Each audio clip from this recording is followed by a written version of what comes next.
The cargo bay smelled like metal and oil. David Reed dragged another supply crate across the floor, sweat running down his face. His shift had 3 more hours to go, and he was already tired. The mining station floated in the asteroid belt, far from Earth, far from anywhere that mattered. Most days felt the same. Wake up, move boxes, sleep, repeat. Then the alarm started screaming. David dropped the crate and ran to the control panel. Red lights flashed everywhere. Something had crashed into Asteroid 7, the big rock about 2 miles from the station. The sensors showed a ship, damaged and leaking atmosphere. Nobody else was on duty. The station director was asleep. So was everyone else. David made a choice. He grabbed an emergency suit and headed for the shuttle bay. 20 minutes later, his small shuttle touched down on the asteroid surface. The crashed ship looked old, covered in symbols he had never seen before. Part of it had buried itself into the rock. David checked his oxygen and walked toward the open hull breach. Inside was dark. His helmet light cut through the shadows. The ship was empty except for one room at the back.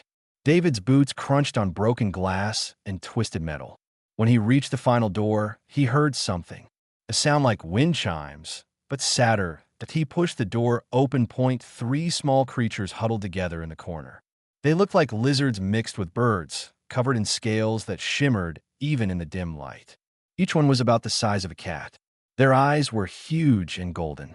They stared at David with an intelligence that made his breath catch. One of them, the smallest with blue-tinted scales, made that sound again. The chiming noise that pulled at something deep in David's chest. David knelt down slowly. He had no idea what these things were. They could be dangerous. They could be diseased. Every logical part of his brain told him to call for help and get professionals involved. But they looked so scared. The blue one took a step forward. Then another. It reached David and pressed its head against his gloved hand. Warmth spread through the suit material. Impossible, but real. The other 2 followed, one with red scales and one with yellow. All 3 touched him and made that chiming sound together. David felt something click in his mind, like a door opening that he never knew existed. Suddenly, he could sense their emotions. Fear, relief, recognition. They knew him somehow, or thought they did. He carefully gathered all 3 into his arms. They weighed almost nothing. Their bodies were warm, and their scales were smoother than anything he had touched before. They settled against his chest like they belonged there. Getting back to the station was harder with his hands full. David had to move slowly, making sure the creatures stayed secure. They did not struggle. They barely moved, content to stay pressed against him. When he docked to the station, the trouble started. Station sensors detected the unusual life signs immediately. By the time David reached his quarters, his communicator was buzzing nonstop. He ignored it and set the 3 creatures down on his bed.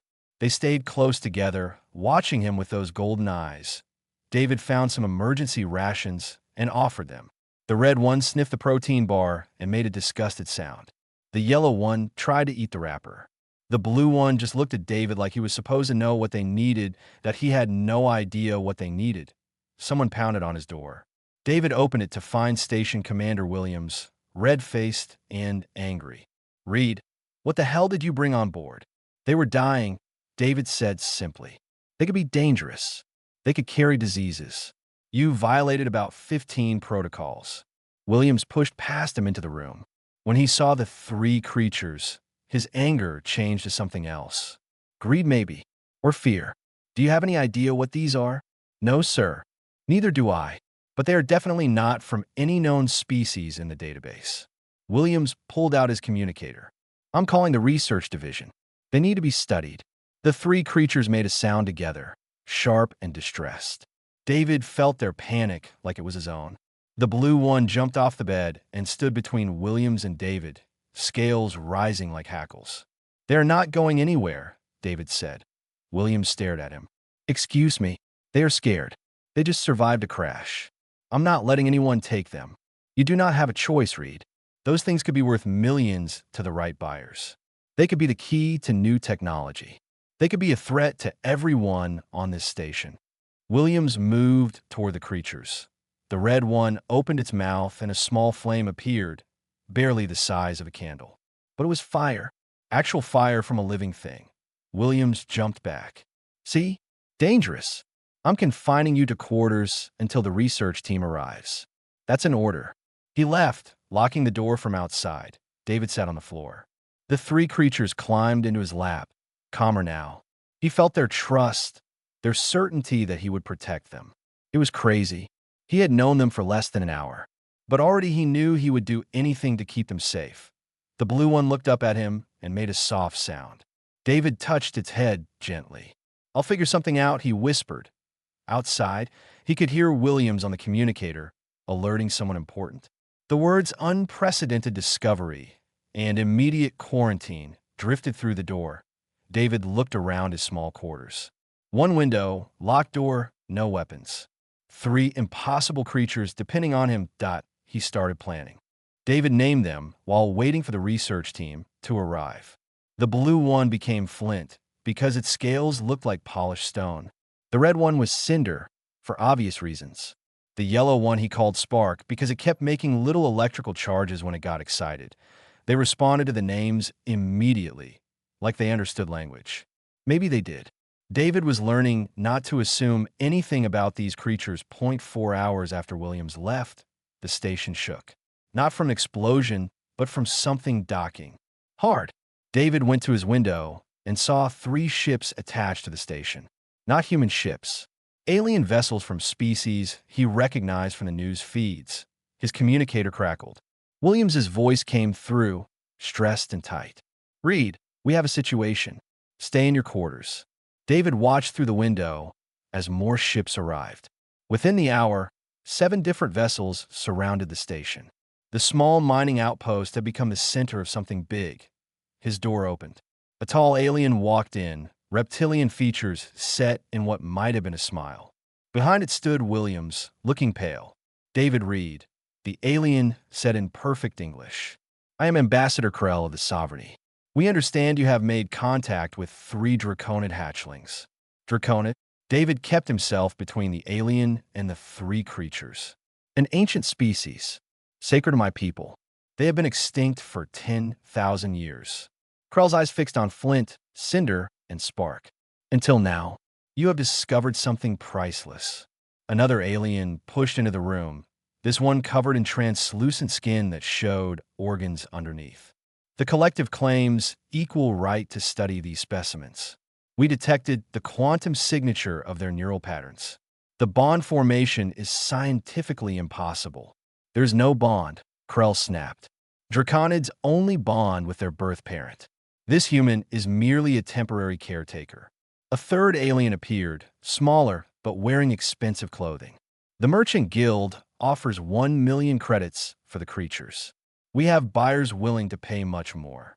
David felt Flint, Cinder, and Spark pressing against his legs. Their fear poured into him through whatever connection they shared. He could feel their confusion, their desperate need to stay close to him. Everyone out, David said quietly. The alien stared at him. Williams made a choking sound. I said out. Now. Krell's expression hardened. You do not understand the situation, human. Those creatures are too valuable and too dangerous to remain in your care. My government has authorized the use of force if necessary. So has mine, the collective representative said. The Merchant Guild alien just smiled. I will wait. Eventually one of you will want credits more than honor. David looked at Williams. Sir, I need access to the supply manifests. Specifically, mineral shipments from the last 6 months. Williams blinked. What? What? Because these 3 are hungry, and I do not think protein bars are going to work. David had been watching them carefully. They kept trying to eat his tools, specifically anything with metal content. They need something we do not normally stock. I need to know what we have available. You're not seriously planning to keep them. Williams shook his head. Reed, be reasonable. Let the experts handle this. Flint made a low sound and pressed harder against David's leg. Through their bond, David felt the creature's certainty. It had chosen him. Nothing would change that. They are not staying here, David said. We are leaving. Krell laughed. You are confined to this station. My ships control all exit vectors. Even if you reached a shuttle, we would simply capture you in open space. David smiled. Then I guess we will have to be creative. He spent the next hour arguing with everyone. The aliens wanted the creatures. Williams wanted to avoid an interstellar incident. The station crew wanted the dangerous animals removed. Everyone had opinions about what should happen to Flint, Cinder, and Spark. Nobody asked what the creatures wanted. Late that night, David made his move. He had studied the station schematics during his 2 years working there. He knew every maintenance tunnel, every air duct, every backup system. While the aliens and station crew argued in the conference room, David grabbed his 3 companions and disappeared into the walls. The journey through the maintenance shafts was tight and uncomfortable. David crawled through spaces barely wide enough for his shoulders. Flint, Cinder, and Spark followed without complaint. They trusted him completely. He could hear alarms starting behind them. Someone had noticed his absence. David reached the small maintenance shuttle bay, the one used for exterior repairs. Only 2 shuttles were docked there, both old and slow. But they worked, and right now, that was enough. Getting the 3 creatures into the shuttle was easy. Getting the shuttle launched without being shot down would be harder. David powered up the engines and checked his scanners. All 7 alien ships had moved to intercept positions. They were waiting for him. David took a deep breath. "Hold on," he told Flint, Cinder, and Spark that he launched the shuttle straight down, diving under the station instead of flying out normally. The alien ships scrambled to follow, but David had a few seconds of surprise. He pushed the engines to maximum and headed for the densest part of the asteroid field. Laser fire lit up the space around him. Warnings blared from every console. David twisted the shuttle between spinning rocks, using the asteroids as cover. The alien ships were bigger and more powerful, but they were also less maneuverable. Something hit the shuttle's port side. Alarm screamed. David fought the controls as the small craft spun out. He managed to stabilize, but the damage was done. Life support was failing. The engine was dying. They drifted into the shadow of a massive asteroid. The alien ships circled above, searching. Spark climbed onto David's shoulder and made a concerned sound. Through their connection, David felt the creature's worry. Not for itself, but for him. "I will figure something out," David whispered again, but a new ship appeared on his sensors. Bigger than the others, moving fast. It swept past the alien vessels and headed straight for David's position. This was it. They were caught. The new ship locked onto David's shuttle with a tractor beam. David braced for the worst, pulling Flint, Cinder, and Spark close. But instead of dragging him toward the alien vessels, the beam pulled him into the new ship's cargo bay. The shuttle settled with a thump. David grabbed an emergency kit and prepared to fight. The cargo bay door opened, and a massive alien walked in. It looked like a cross between a bear and a turtle, with thick armored plating and 4 arms. "You are a terrible pilot," the alien rumbled, "but brave. I am Torv. Stop pointing that wrench at me." David lowered his makeshift weapon slowly. "Why did you help us?" "Because I hate the sovereignty. And because those little ones you are protecting deserve better than being sold or studied." Torv knelt down, moving surprisingly gently for something so large. "I know what they are. Draconids. The universe has not seen their kind in my lifetime. Everyone keeps saying they are extinct. They were.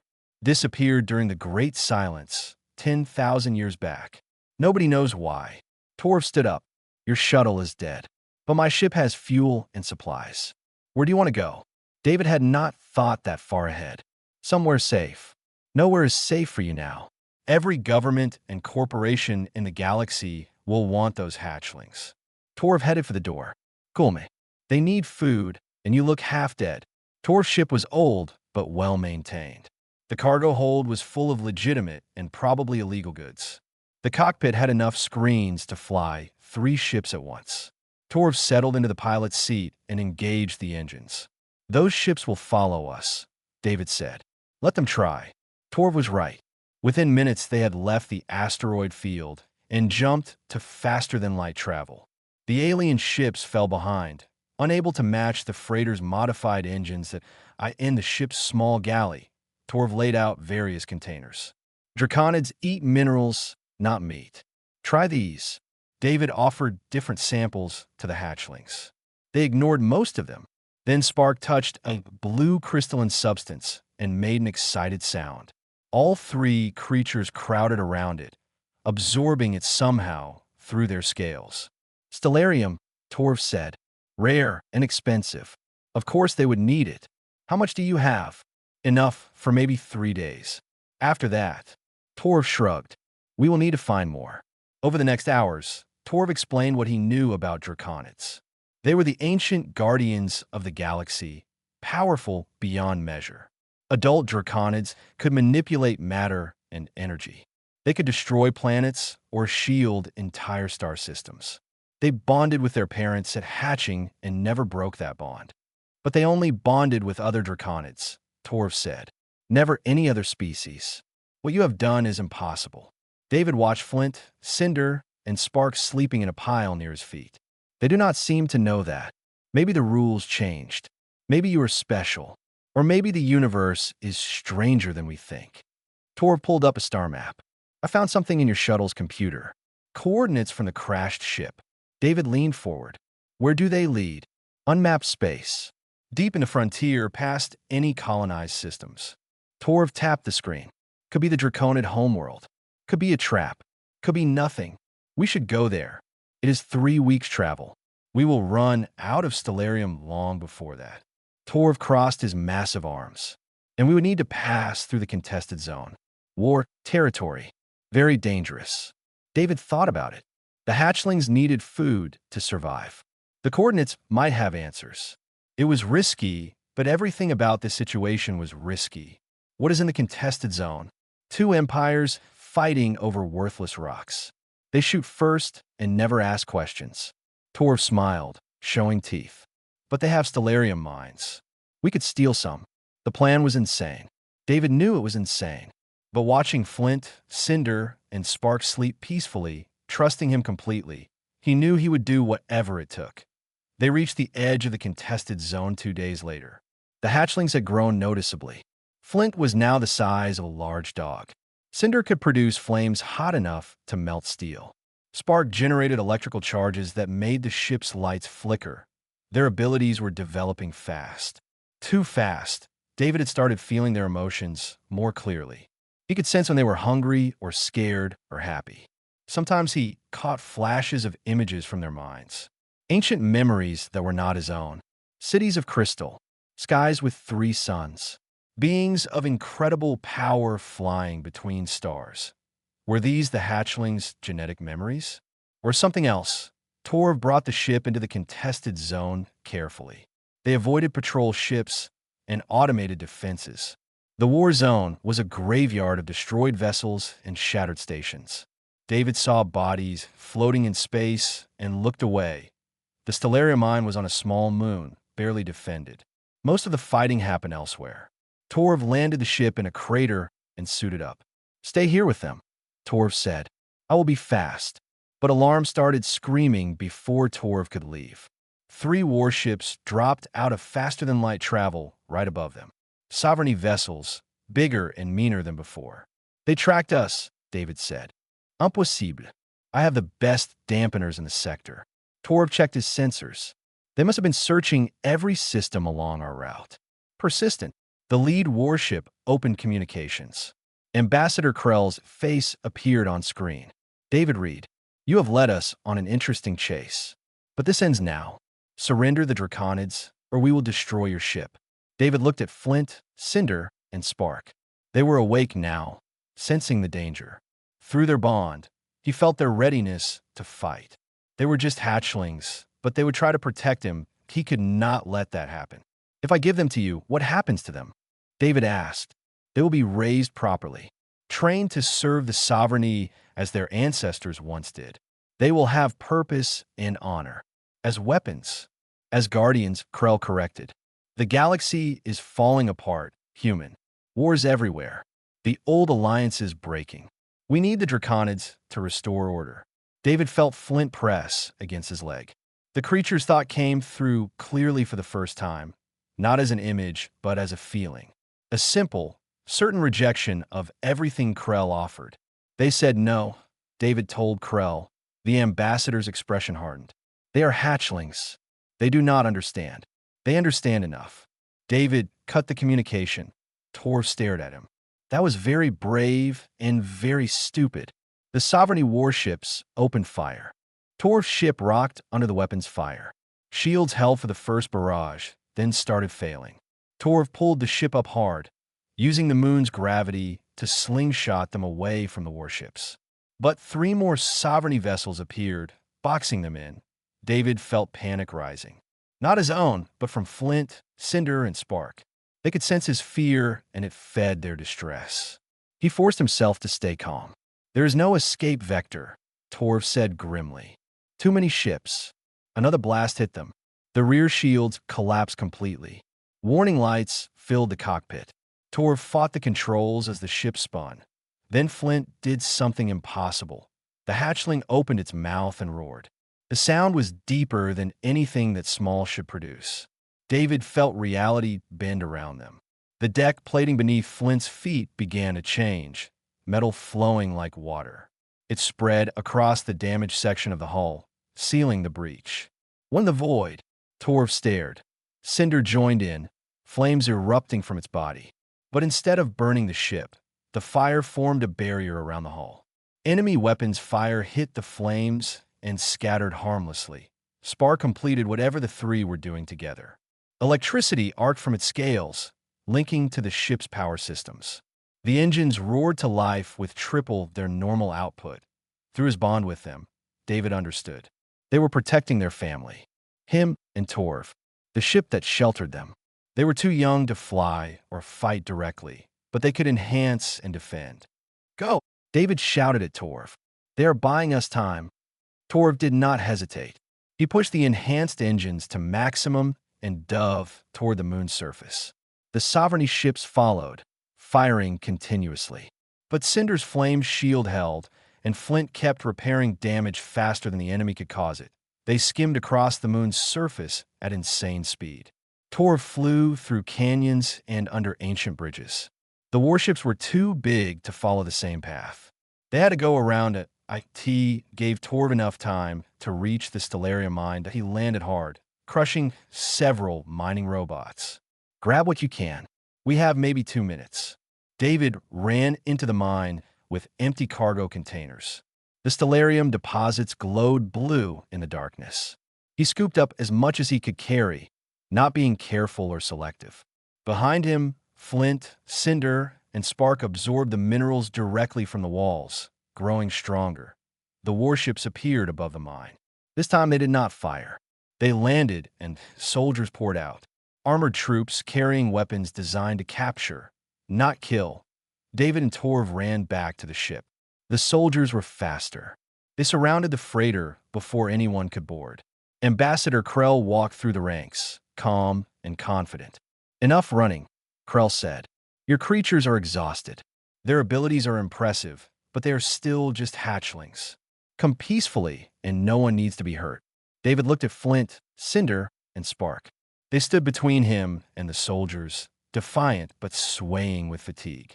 Using their powers had drained them. Last chance, human. The Sovereignty will take those Draconids one way or another.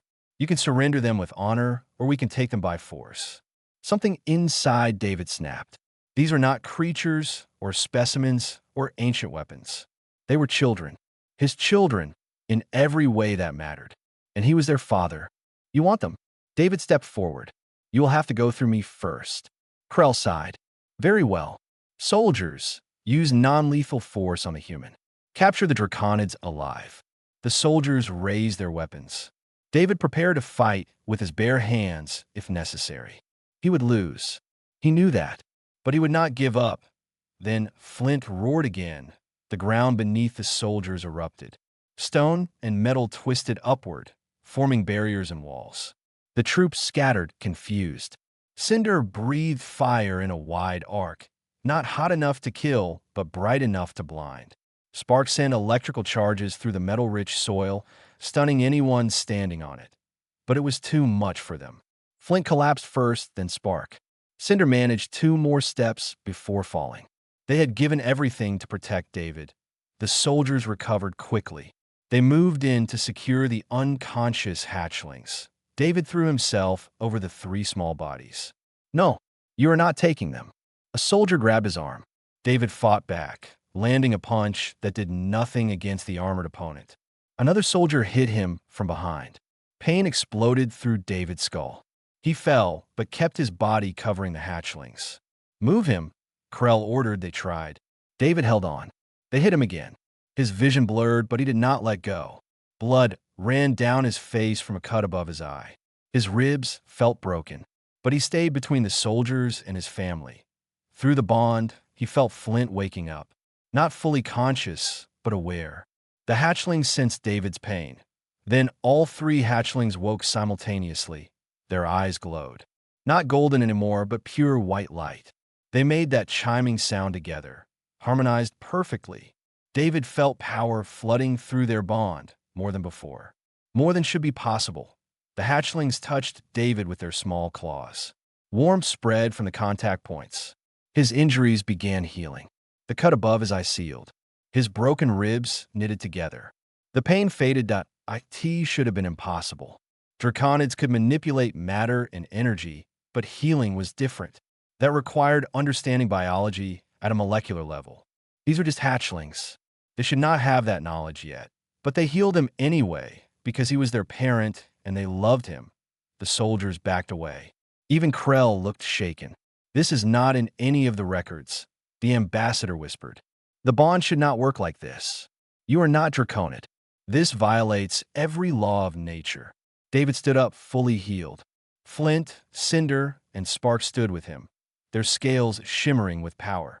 Maybe your laws are wrong, David said. Torv used the distraction. He had circled around during the fight and reached his ship. The freighter's weapons powered up, targeting the soldiers. Everyone back to your ships. Torv's voice boomed over external speakers. I start shooting. Krell looked at David for a long moment. This is not over. The galaxy will not allow you to keep them. Too many factions want what you have. You cannot run forever. Watch me. The sovereignty forces retreated to their warships. But they did not leave. They maintained position around the moon, waiting. David, Torv, and the three hatchlings made it back to the freighter. They loaded the stellarium and prepared for another escape attempt. They will follow us wherever we go, Torv said. Then we go somewhere they cannot follow. David looked at the coordinates from the crashed ship. We go to the Draconid homeworld. That is 3 weeks away. They will intercept us. David touched Flint's head gently. Through their bond, he felt the hatchlings' certainty. They would make it. Together. Let them try. Torv's ship jumped to faster than light speed. The sovereignty warships followed immediately. For 3 days, they played a deadly game of pursuit through empty space. Every time Torv thought they had lost the enemy, new ships appeared. David spent the time with Flint, Cinder, and Spark.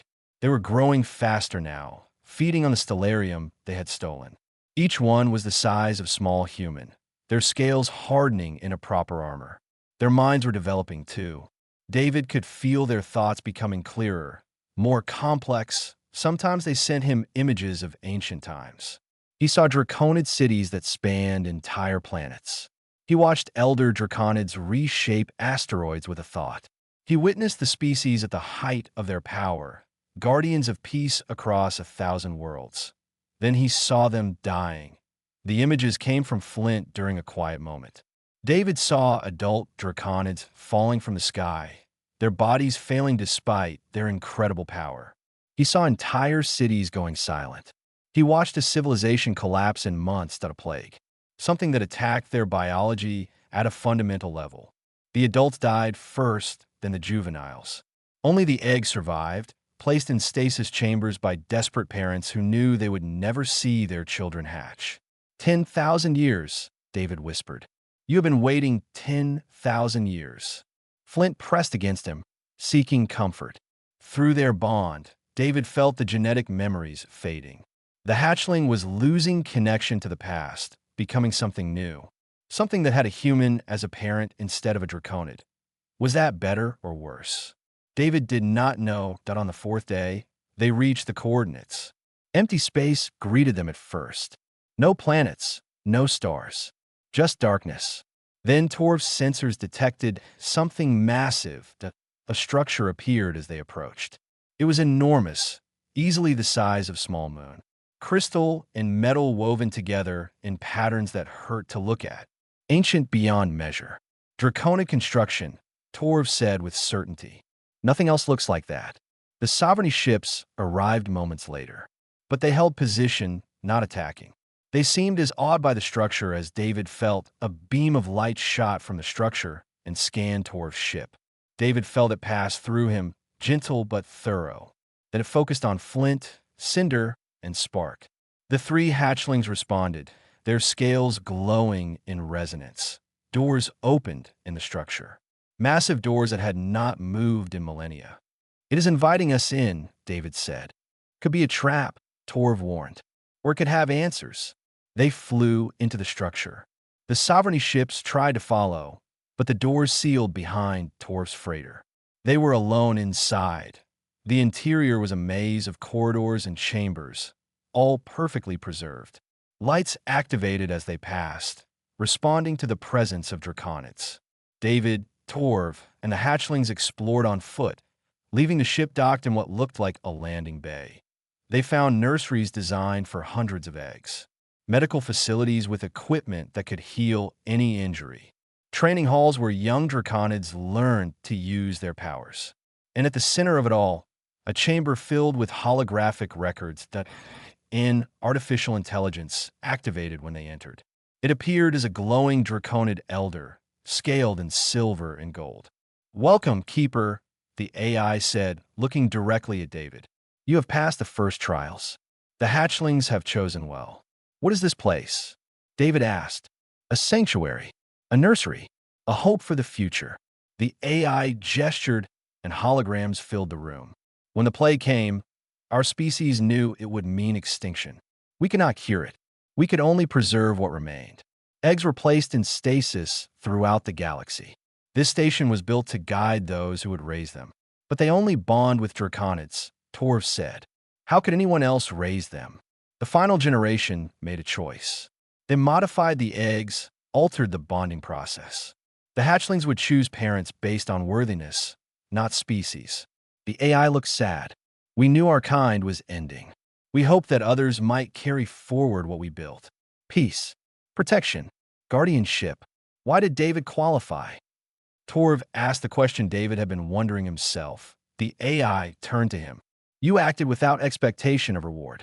You protected the helpless despite danger to yourself. You chose compassion over profit, love over fear. These are the traits the bonding process seeks. Your species was not spacefaring when we made this choice. But we hoped that in 10,000 years, someone worthy would emerge." David felt Flint, Cinder, and Spark gather around him. Their certainty flowed through the bond. They had chosen correctly. "What happens now?" David asked. "Now you learn. This station contains all our knowledge of raising and training draconids. You will study. The hatchlings will grow. And when you are ready, you will leave and face what comes next." They spent weeks inside the station. David learned things he never imagined. How to help the hatchlings develop their abilities safely. How to teach them responsibility along with power. How to guide them toward becoming guardians rather than weapons. Flint learned to shape matter with precision, creating and destroying with equal skill. Cinder mastered fire in all its forms, from gentle warmth to devastating infernos. Spark commanded electricity and energy, bending light and power to its will. But more than abilities, they learned wisdom. The AI taught them the mistakes their ancestors made. How power without compassion led to tyranny. How strength without mercy bred resentment. The old draconids had been guardians, but they had also been distant and cold. David's hatchlings would be different. They would have a human's capacity for connection, for empathy, for love. The sovereignty fleet waited outside. More ships arrived each day. By the time David finished his training, 50 vessels surrounded the station. "They will attack the moment we leave," Torv said. "I know." David looked at Flint, Cinder, and Spark.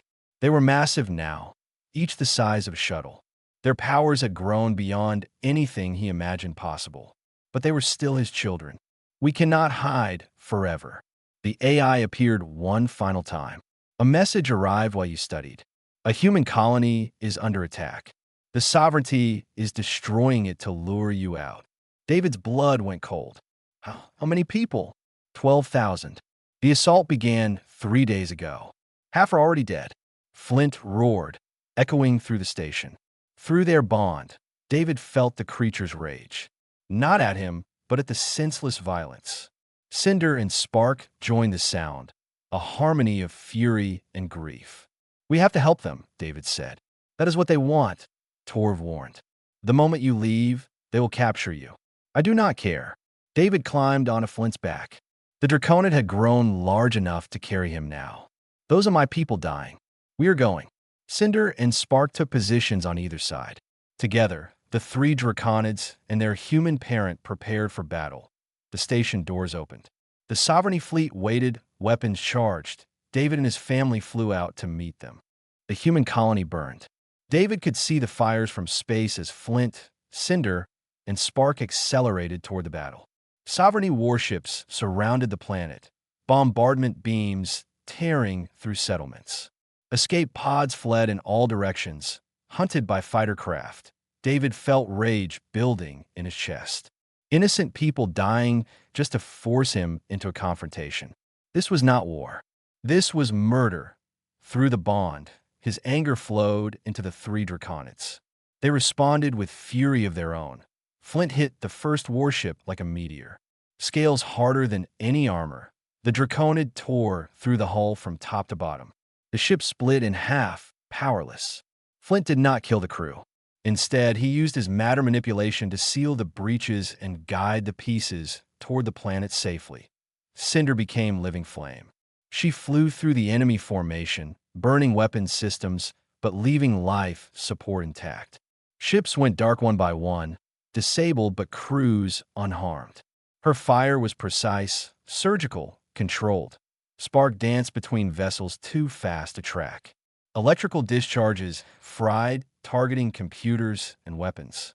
He moved like lightning, impossible to catch or counter. Every ship he touched went silent.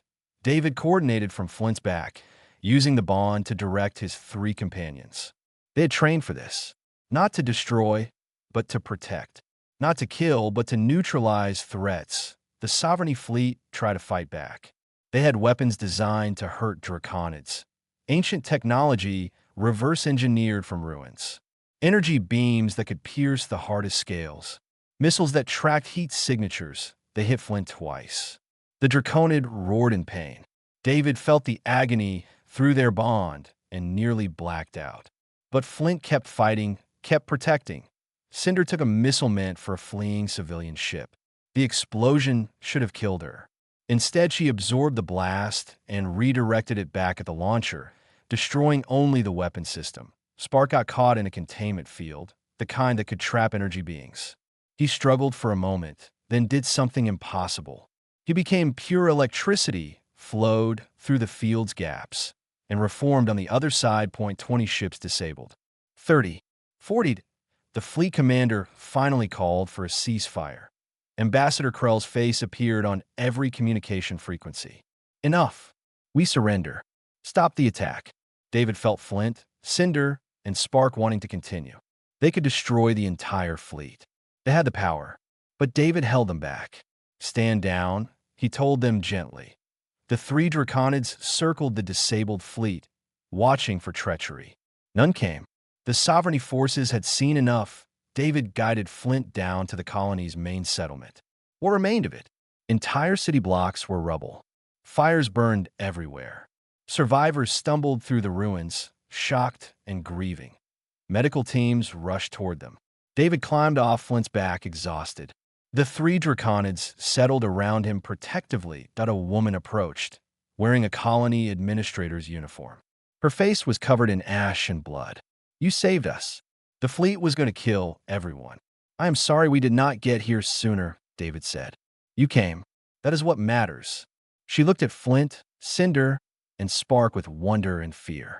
"Are those really Draconids? We heard stories, but I thought they were myths. They are real, and they are family." Within hours, the story spread across the galaxy. Footage of the battle went viral. Everyone saw three draconids fighting with precision and mercy, disabling an entire fleet without killing a single crew member. Everyone saw a human coordinating the defense, choosing protection over vengeance. The galactic response was immediate and overwhelming. The collective condemned the sovereignty's attack. The Merchant Guild offered to negotiate peace. Dozens of species sent messages of support. Even governments that feared draconids admitted that David had shown remarkable restraint. The Galactic Council called an emergency session. David was summoned to testify that he stood before representatives of 100 species, Flint, Cinder, and Spark beside him. The council chamber was enormous, designed to accommodate beings of every size and shape. David felt very small. The council leader, an ancient being that looked like living crystal, spoke first. David Reed, you have bonded with three draconids, an act our best scientists say is impossible. You have raised them to be powerful beyond measure. The question before this council is simple. What do you intend to do with that power? David thought carefully before answering. I intend to teach them to be good people, to use their strength to protect, not dominate, to choose mercy over cruelty. And if others attack you, if they try to take the draconids by force, then we will defend ourselves. But we will not kill unless there is no other choice. Ambassador Krell stood up. The sovereignty withdraws its claim on the draconids. We have seen the bond between Reed and these hatchlings. It is genuine. It is powerful. It cannot be broken. Other representatives murmured agreement. The crystal being nodded slowly. This council recognizes the bond between David Reed and the three draconids designated Flint, Cinder, and Spark. Reed is granted the title of Keeper, with all rights and responsibilities that entails. Through the bond, David felt Flint, Cinder, and Spark's joy. They understood. The galaxy had accepted them as family. However, the council leader continued, we have discovered something troubling. There are more eggs. Hundreds of them, scattered across the galaxy. They are beginning to wake. The chamber erupted in noise. Representatives shouted questions and concerns. The crystal being waited for silence. Each egg will bond with a worthy parent, just as these three did. The bonds will cross species barriers. We are entering a new age, one where draconids walk among us again. The question is whether we will welcome them or fear them. David stepped forward. Let me help. I can teach other keepers what I have learned. We can make sure the new hatchlings are raised right. You would share your knowledge. The council leader sounded surprised. Draconids were meant to be guardians for everyone, not weapons for one species or person. If others are waking, they deserve parents who will love them and guide them. David touched Flint's massive head. That is what my three taught me. The council voted. It was not unanimous, but it was decisive. David would establish a training program for keepers. Species from across the galaxy could send candidates to learn. The new generation of draconids would grow up together, learning cooperation instead of isolation. 6 months later, David stood in a new facility built near the ancient Draconid station. 20 beings from 15 different species stood before him. Each one had bonded with a newly hatched Draconid. Each one looked as bewildered as David had felt in the beginning. Flint, Cinder, and Spark helped with the teaching.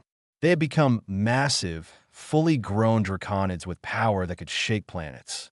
But they were gentle with the hatchlings, patient with the new keepers. Torv had stayed, becoming David's assistant and friend. The massive alien had a gift for dealing with nervous parents and scared hatchlings alike. 18 night, David would sit with his three companions and watch the stars. They would share thoughts through their bond, processing the day's events. Sometimes they sent him images of the future they hoped to build. A galaxy where species worked together instead of fighting, where power was used to heal instead of harm, where guardians protected everyone, not just their own kind. It was an impossible dream. But then again, everyone had said their bond was impossible too. Spark settled next to David, scales shimmering with contained lightning. Through their connection, David felt the Draconid's thought clearer than any spoken words. You taught us to be strong. Now we teach the universe to be kind. David smiled and rested his hand on Spark's head. Together, We do it together. The three draconids and their human father sat in comfortable silence, watching new families form around them. Hatchlings playing with their keepers. Beings from different worlds learning to understand each other. The universe had called it impossible. David Reed, cargo handler from a nowhere mining station, had proven them wrong. Not through power or violence, but through something simpler and stronger: love. Family. The bond between a parent and their children. That was the real power of the draconids. Not their ability to reshape matter or command energy, but their capacity to bring beings together across every barrier. And it all started because one human refused to abandon three lost babies who needed him.